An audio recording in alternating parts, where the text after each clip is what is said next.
còn không em gọi em.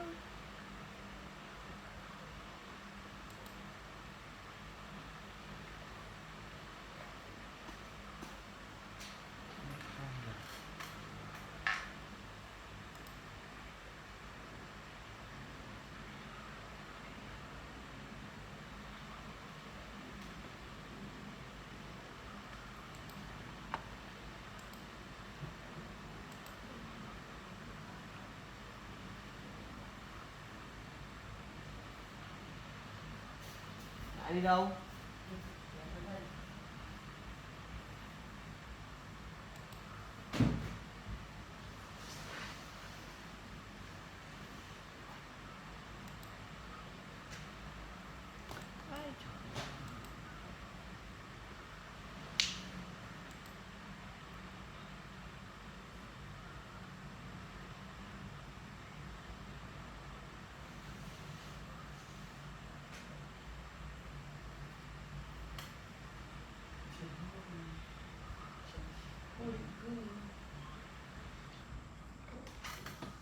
Làm gì vậy?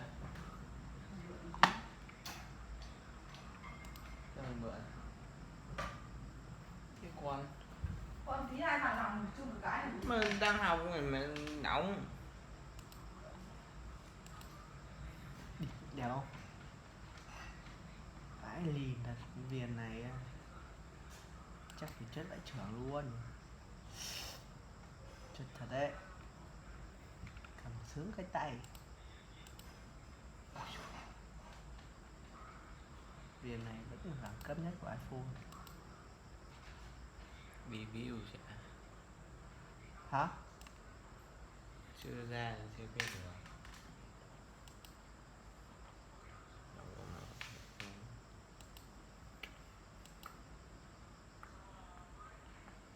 Sao?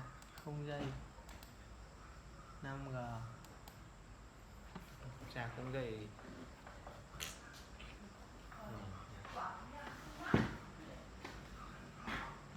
Nghĩ là mát thì sẽ mát. Điện nó yếu chả. Ngồi kêu nóng thì ai người khác phải nóng theo. tốt Tiền mua điều hòa thì phải nóng. quản lên đi. Thế thì ngoài kia là mát hơn. Bây giờ nó nóng lắm. Lên kia mát hơn, đổ nước rồi.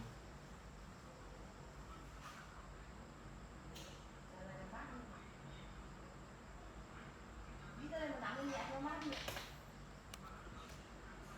Rồi.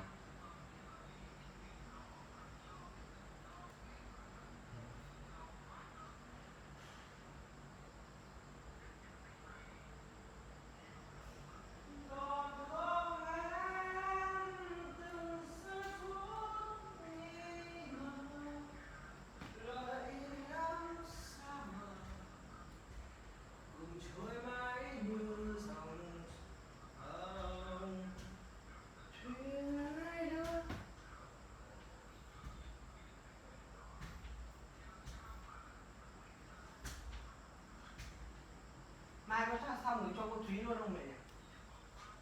Từ từ sau. 3 cái tủ to, 2 cái bàn, 2 cái tủ nhỏ. Đơn giản.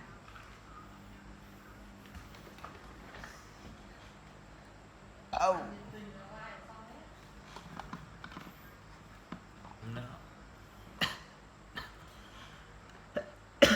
No. No. No.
Quốc ngập to luôn.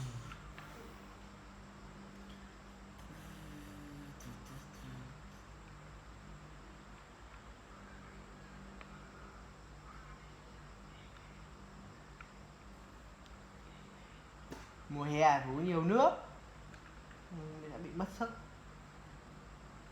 2 lít nước có thể lọc thận.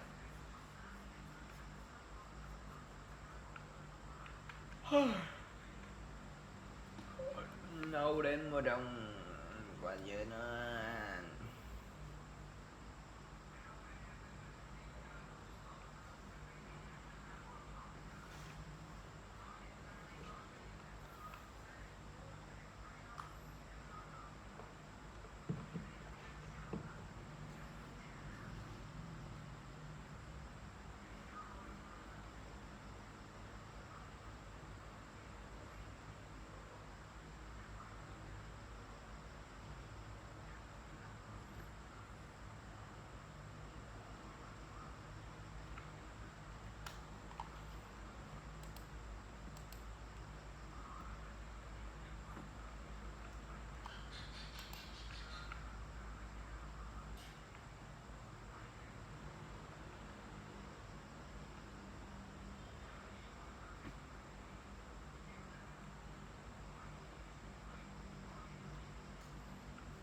Chưa.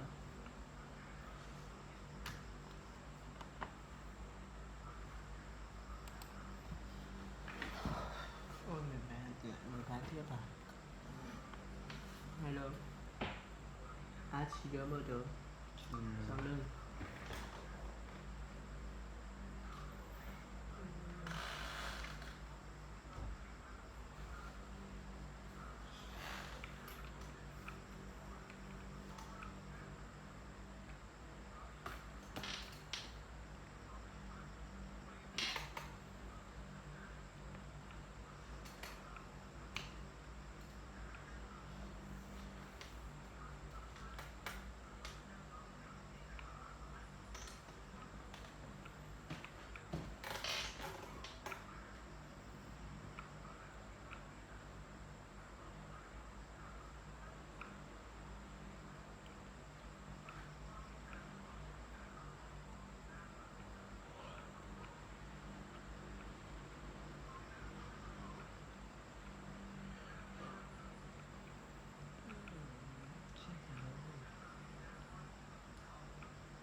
Đơn điệu.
Xoay mặt vào đi.